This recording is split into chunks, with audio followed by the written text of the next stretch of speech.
Maybe you are approaching midterms, or you're past midterms but you're starting to study for finals.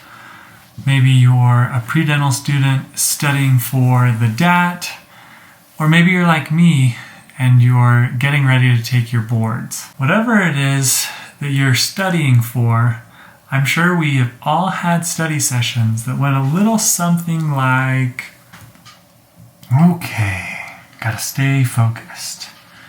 Gotta do well on this test. Oh, but I need to order that thing from Amazon real quick before I forget. 20 minutes later. Holy smokes, a 12-hour study with me?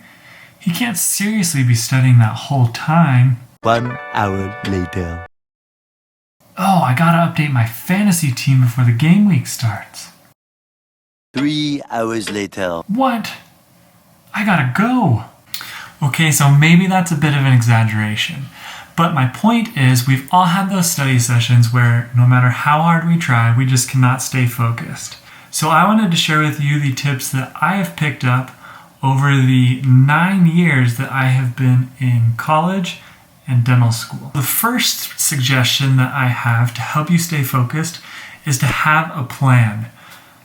This plan should be made at least the day before so that you know exactly how your study session's gonna go. I typically take one day during the weekend and plan out my upcoming week so I know exactly what I need to study and what day I'm gonna study it. Your study plan should include the who, what, when, where, and how you are going to study. The who is who you're going to study with. Are you going to go to a professor's office hours? Are you going to go meet with a TA? Are you going to study with a study group, or are you just going to study by yourself? The what topic or materials are you going to be studying? When covers when you're going to be studying. Have a specific time that you're going to start, as well as a specific duration that you're going to study for as well. Don't just say, okay, I'm going to study for however long it takes me to get this done or to cover what I need, because that is just a recipe for you to get distracted and still not get done what you need to. Where? Literally plan where you're going to study, even if that means you're just planning to study at home. For me, I've got 3 spots that I always study at. 1 is at home and 2 are on campus. And I can pretty much always guarantee that those spots are available. And in the rare instance that they aren't, I'll just find the next quiet place that I can sit down and study and get to work so that I'm not wasting time and justifying, oh, well, my spot's taken, so I guess I can't do the studying that I need to. The bonus about studying on campus is you don't have to be the one to clean it. I mean, I'm going to show you real quick. So, let's see, this is my desk. And as you can see, I mean, I've got cables and another computer here and camera stuff and tripod here, computer charger. I've got my light going, computer, nothing really back there. And that's honestly pretty clean for me. I mean, if you've got kids, you understand, like, pretty much everything is a mess most of the time. When I study on campus, it's a nice, clean environment, and it's easier to get rid of distractions. And the how should cover how you're going to study. Are you going to use Anki for flashcards, or Kahoots, or Quizlet? Are you going to review your class notes? Are you going to review PowerPoint presentations from your professor? Are you going to do practice problems? Are you going to read your textbook? Whatever works best for you, have it written down in your plan so that you know exactly what resources you're going to need, and you can prepare them ahead of time so that you're not wasting a bunch of time gathering your resources when you could be studying. All right, the second step to stay focused while you're studying is to get rid of distractions. Put your phone on Do Not Disturb, put your computer on Do Not Disturb if you can, and ideally you'll put your phone out of sight and also out of reach. If you still have a hard time using some self-discipline and control, there are certain apps that you can use. So there's one app that I've used a few times, but it wasn't that necessary for me. I'm fairly disciplined when it comes to that. But Flora is an app where you can set a timer, and if you study or don't use your phone for the duration of that timer, then you grow a little plant.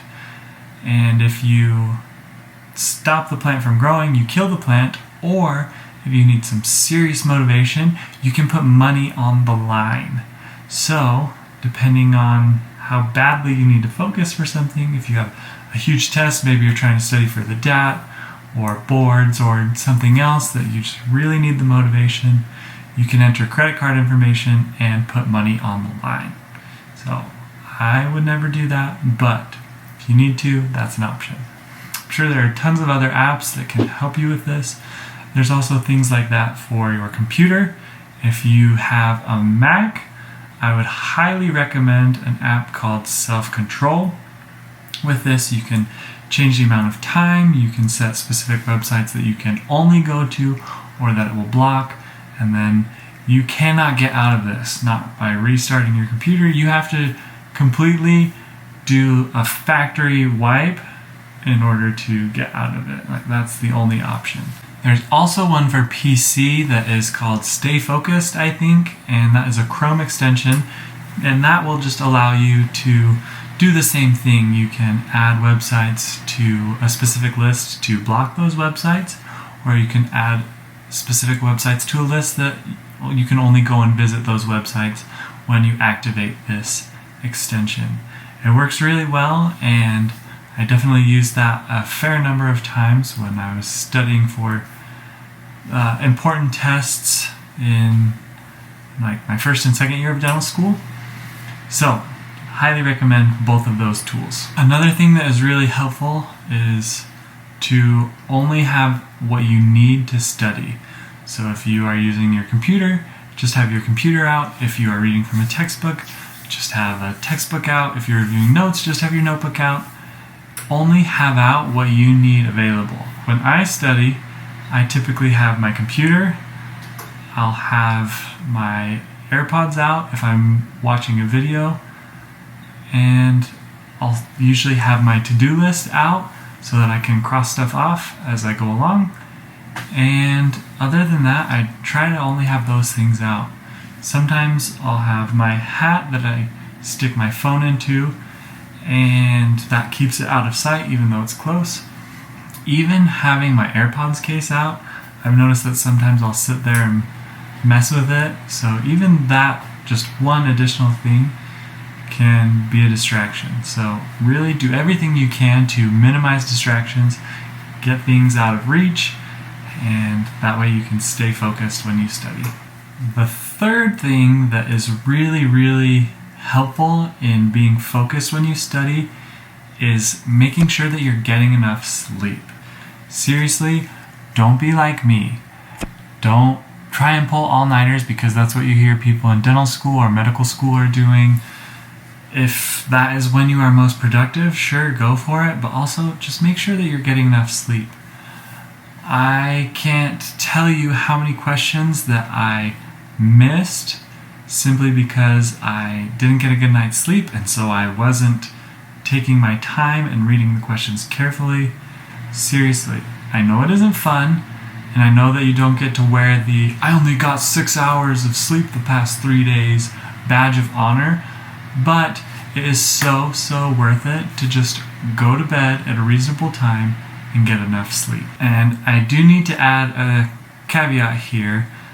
This is something that I still don't do all the time. As I've been studying for boards, there have been plenty of days that I've stayed up later than I wanted to and woken up earlier, and my focus just hasn't been there. I've sat there rereading the same thing over and over and over again simply because I couldn't focus because I was starting to doze off.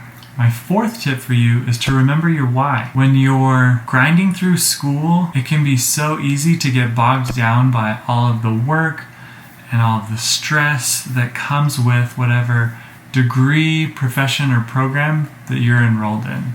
And that can make it really easy to lose sight of why you wanted to do this in the first place. So I would encourage you to take some time and write down your why clearly and simply so that you can review it often. Maybe that is written down in your personal statement for your application, or if not, write it down somewhere so that you have it and can look back on it to help you regain your focus and the big picture perspective on what this is all about. This will also help you to stay grateful for the opportunity to be pursuing whatever it is that you are passionate about. And if that passion is dentistry, then I wish you the best of luck on your journey. And if there's anything that I can do to help you, whether that's answering any questions, any content that you would like to see a video about, reach out to me, whether it's in the comments below or on Instagram. Just let me know, and I'm happy to help however I possibly can.